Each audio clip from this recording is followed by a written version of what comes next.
other dramatic stories that are angry driving. This is, again, road rage, which is felonious angry driving. So we're going to go on to just stories that people have of everyday nature that take place.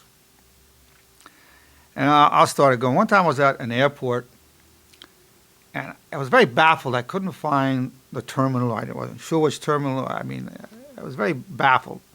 Well, next thing I know, somebody's beeping his horn at me, flipping me off, I mean, very vigorously, over and over and over and over again, and eventually pulled to the side as if wanted me to come to the side, so let's, God knows what. I just kept going. I went on like it didn't exist. Now, I might have done something stupid. I'm not saying I didn't. I don't know what I did. But certainly it's something that really set this person off. There was a case where a guy just lost his job, and his wife left them both, and he was driving along, and it was a road rage. One guy cut the other off, and then one driver he was an officer, showed his badge, and the other driver shot him dead. But he's more prone to overreacting because he lost his job. He's going through a divorce. So I don't know what this fellow was going through, but it makes an imprint. So to this day, I remember we're at the LAX, and it was shocking. Now, I had an incident one time, and this is ironic. I was on my way to actually an interview about road rage at one of the TV shows in LA. So I'm pulling out of my parking lot, cars going by, and I went a little bit into his space. I mean, I didn't get really close. And then I came up behind him. And at that time, we knew that an apology would help. But we're thinking maybe this sign would be a good sign for an apology. Been on TV, and I was recommending this to the DMV. I'm sorry.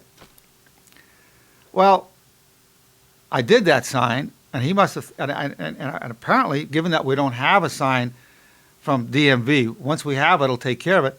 He probably, in his anger, thought it was probably an obscene gesture.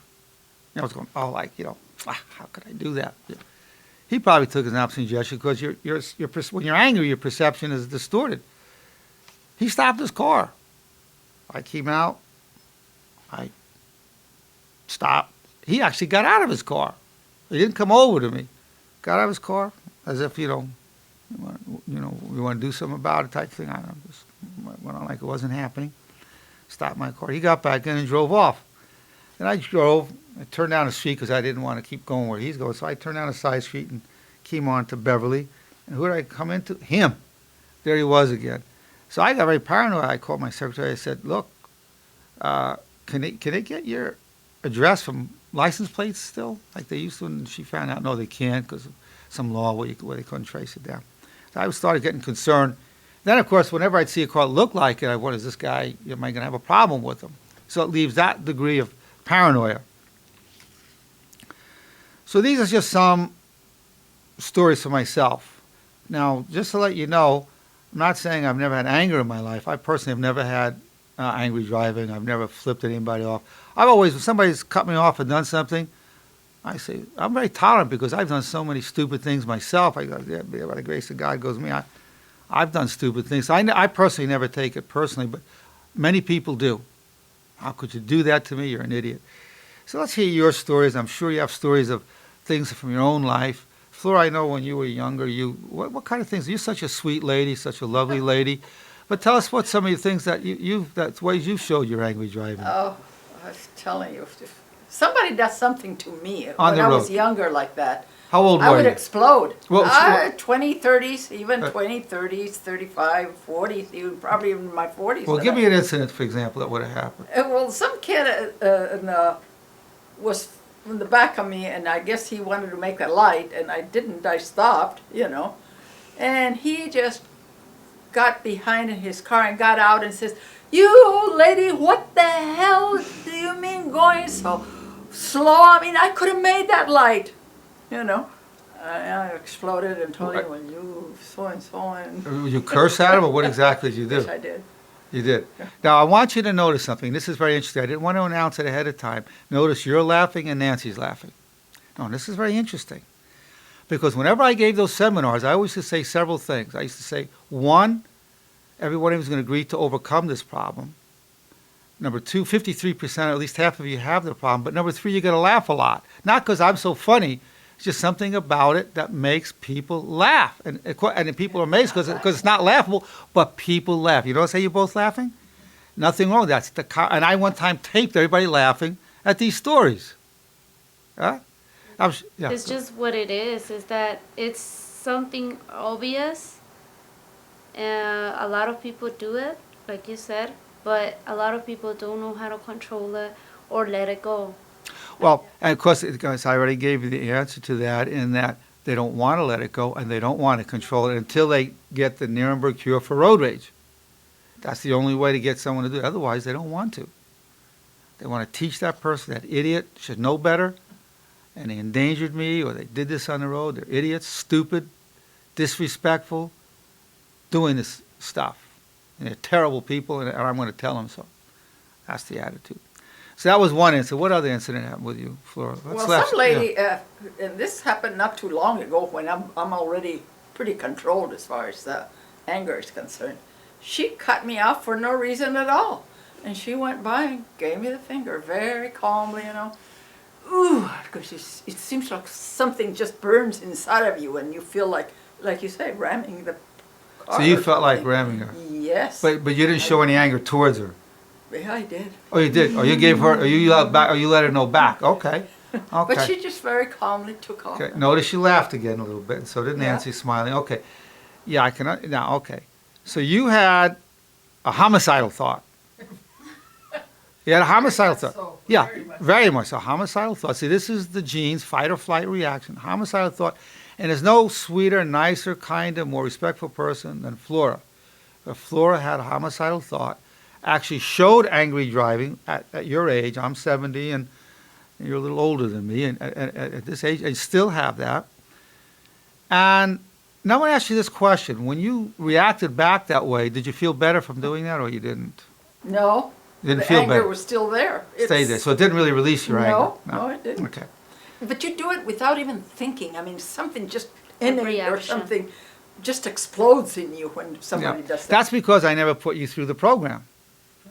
You're right. If you had the thought, I refuse to let you control my anger, are you willing to take that power thought, or you're not willing to? Yeah, you don't want to let that idiot control your anger, do you? See, so can I hear you say, I refuse to let you control my anger? I refuse to let you control my anger. No. You'd be willing to repeat that through the day for 2 weeks? I Okay. remember. No, you remember. Write it Okay. down. I refuse to let you control my anger. Just do it for 2 weeks with the deep breathing, and you won't get that reaction. Because I still get it. Not No, as no, bad you as still. I used That's to, because but- you haven't been through the Nerenberg cure for road rage. Now you've got it. You don't want that idiot to control your behavior, do you? For sure. But That's what everybody. That's for sure. No, but no. I refuse to let you control my anger. There's no other. I want to tell you something. I know for a fact there was no other way I could get you to buy into overcoming it. yeah, you're right. Because I've done this for a long time. I know there's no other way. There is no other way. So there you had one there. You felt violated by her flipping you off. You didn't even feel you did anything wrong. And even if you did, it still doesn't justify getting flipped off. And was she younger? Oh yeah, young girl. So here you have a thing was not even the respect of age on the road. That just could add to it. But nonetheless, that was unhealthy for you. And I told you that with me with my wife. A gun was pulled on us over that. You didn't know if this woman could have been one of those ones that, as I said, most people think in L.A. County, which we're in, they think that about 35% of the people are armed. Some people say 80%, 50%, depends what neighborhood they live in. But on the average, it's 35%. So, and we don't know if that's true or not, but you have armed people driving around. But that's not enough to have stopped you. Only this thought could stop you. The fact that you could have been shot at the moment didn't matter, did it? No. No, Only it this didn't thought, I matter. refuse to let you control my anger. The prospect of being shot was not a factor. The prospect that you could cause an accident is not a factor. The only thing that's a factor is I refuse to let you control my anger. That's the only thing that works. Yeah, I think so too. The Nerenberg cure for road rage. I have a sociological cure and a technological cure, which I'm not going to go into today. But this is the psychological cure. We could reduce the deaths on our roads tremendously. We could make the roads a much more harmonious, peaceful, civil place if people go through this program. In fact, people who go through the program should have their insurance rate decreased. There should be some kind of reduction in their premiums. And certainly, every corporation that has drivers should proactively put their drivers through the program, so if they get sued for an incident, they say, well, we acted proactively to cut down the litigation exposure. So this is a very valuable program, even economically, as well as affecting the quality of life. Well, with this, it's been my privilege, my honor, to be able to meet with you, to present to you this very valuable information on road rage, aggressive driving, angry driving,